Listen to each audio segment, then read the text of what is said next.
کام کی بات کرتے, حکومت کو سجیشن دیتے, وہ بھی نہ کر سکے. اچھا, یا وہ خود ایک پیج پر آ کر کوئی ایسی حکمت عملی لیتے کہ کوئی افیکٹو اپوزیشن ہوتی, وہ بھی آپس کی لڑائی میں پڑے رہے.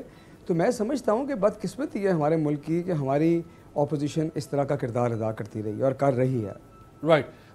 سینیٹر سسی صاحبہ, پہلے تو حکومت آپ کے نشانے پر تھی, یعنی اپوزیشن کے, آہستہ آہستہ اسٹیبلشمنٹ, فوج, اس کو بھی تنقید کے نیریٹو میں شامل کر لیا گیا, اور جیسے بھی مولانا صاحب اس سے پہلے بھی بہت سخت باتیں کہہ چکے ہیں, یہاں تک کہہ چکے ہیں کہ ہم پنڈی پہنچ جائیں گے اور وہاں جا کے بیٹھ جائیں گے. اب کل عدلیہ اور یعنی سپریم کورٹ کے سٹنگ چیف جسٹس کے سامنے بیٹھ کے ایسی سخت تقاریر کی گئی. اب عدالت بھی اس نیریٹو میں آ رہی ہے, تو نہ اپوزیشن ایک قدم پیچھے ہٹے, نہ حکومت یہ سمجھے کہ ہم سے کچھ غلطی ہو رہی ہے, نہ وہ پیچھے ہٹے. تو یہ تو اس ملک میں ایک عجیب فسادات کی طرف ہم لے کے جا رہے ہیں. شکریہ امیر صاحب. یہ دونوں جو آپ نے بتائے, ایک تو آپ نے بات کی کل والی کانفرنس کی, پھر پی ڈی ایم کی جلسے کی.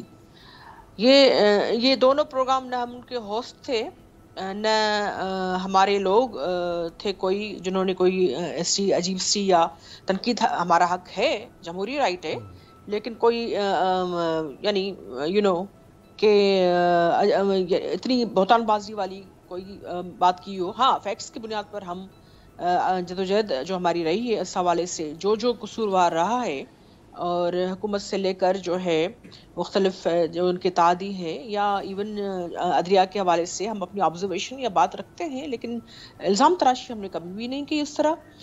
پی ڈی ایم کے پلیٹ فارم سے اگر مولانا صاحب نے کوئی بات کی ہے تو وہ پی ڈی ایم کا حصہ ہم نہیں ہیں. مولانا صاحب وکھرے قسم کے رہنما ہیں, ان کا ایک بہرحال نیریٹو رہا ہے.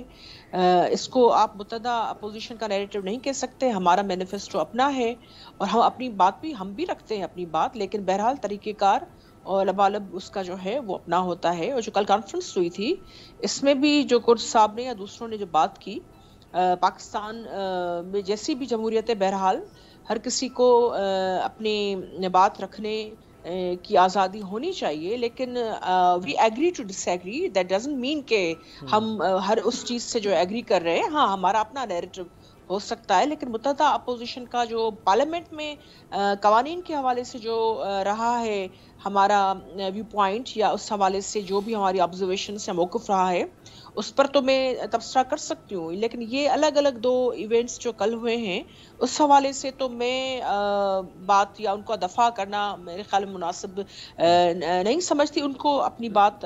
لیکن آپ کو ماحول, ششی صاحبہ, جو ماحول اس وقت بنتا چلا جا رہا ہے, ایک بھرم تھا کہ کسی کے خلاف بات کرنی ہے تو کس حد تک کرنی ہے, کہاں کرنی ہے, کہاں نہیں کرنی, وہ بھرم ختم ہو رہا ہے. بات اب چوک چوراہوں میں اور اس قسم کے تعزیتی ریفرنسز میں ہر جگہ پہ ہونا شروع ہو گئی ہے. کیا یہ جو بھرم ختم ہو جائے گا جب ریاستی اداروں کا, پھر کیسے چلے گا معاملہ؟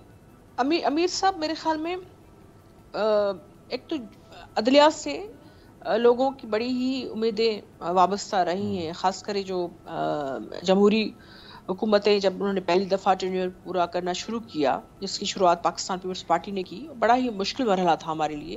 آج اگر پی ٹی آئی کی حکومت کچھ عددی اکثریت کی بنا پر بیساکھیوں پہ ہی حکومت کر رہی ہے, تو وہ تھینکفل ان کو ہونا چاہیے کہ یہ ٹالرنس اور جمہوری ایک اس کی جو ہے وہ شروعات ہم نے کی تھی کہ اکثریت کی بنیاد پر.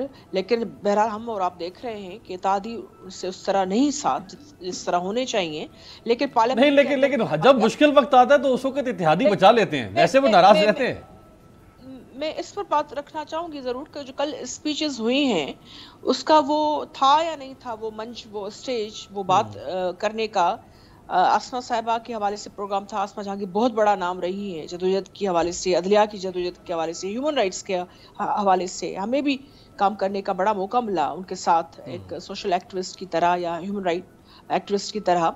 وہ بہت بڑا نام رہی ہے. اب کل ظاہری بات ہے عدلیہ کے حوالے سے دیکھیں, ہر کسی کی یہ رائے میری اور آپ کی ہو سکتی ہے کہ رول آف لا کو ہونا چاہیے، جو بھی ہمارے قوانین کہتے ہیں، کرمنل جسٹس سسٹم میں جو بھی لوپ ہول ہیں اس کو بہتر ہونا چاہیے، عدلیہ کو اور سینئر ہمارے جو جج صاحبان ہیں ان کو ڈائریکشن بہتر دینی چاہیے کہ لوگوں کا اعتماد بڑھے، اور جمہوریت کی پاسداری ان کو کرنی چاہیے، ان کو آئین کی پاسداری کرنی چاہیے، اور لوگوں کے لیے وہ طاقت کا وہ حقیقی منبع عدلیہ کو بننا چاہیے کہ دوسری جگہ سے اگر انصاف نہیں مل رہا، لیکن کل سسی صاحبہ لوگوں نے بھڑاس اپنی بھڑاس زیادہ نکالی وہاں پہ، یعنی نہ آسما جاگیر صاحبہ اس طرح یاد آئی کسی کو، نہ اور کوئی پازیٹیو کرٹیسزم، اپنی بھڑاس ہی سب نے نکالی۔ یہ بات آپ کی درست ہے کہ آسما جہانگیر صاحبہ کے حوالے سے اتنی بڑی انٹرنیشنل لیول کی کانفرنس تھی، کوئی کم کانفرنس نہیں ہے، اور وہاں بہت بڑے ممالک جو ہے جو اپنے آپ کو ہیومن رائٹ کے چیمپئن بھی کہتے ہیں، بہرحال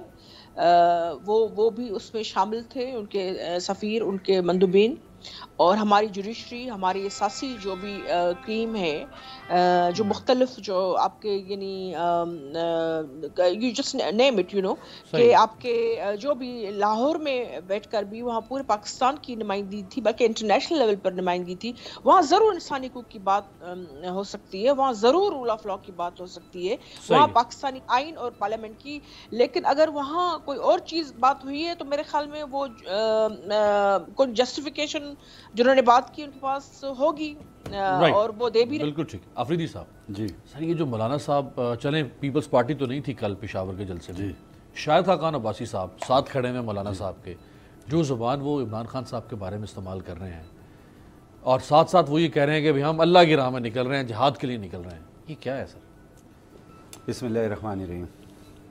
ایسا ہے کہ پاکستان اس وقت جس نیچ پہ کھڑا ہے، اور اس وقت جو ملک کے حالات ہیں اور جس طرح ملک چل رہا ہے، ہم نے ایک آئین بنایا، اس آئین کے مطابق ہم حلف لیتے ہیں، اگر وہ ایم این اے، ایم پی اے ہیں، یا منسٹر ہیں، یا پرائم منسٹر ہیں، ججز ہیں، آرمی کے ممبرز ہیں، جنرلز ہیں، وہ سارے اس آئین کے مطابق حلف لیتے ہیں۔ بالکل ہم نے اس آئین کے مطابق چلنا ہوتا ہے۔ میرے بھائی نے کہا کہ ہم سب ایک پیج پہ، اس ملک میں سب کا ایک پیج نہیں ہے، ان سب کا پیج ہے آئین، اور اس میں اختیارات کا تعین ہر ایک کے لیے کیا گیا ہے، اور ہر ایک نے اس پہ چلنا ہے۔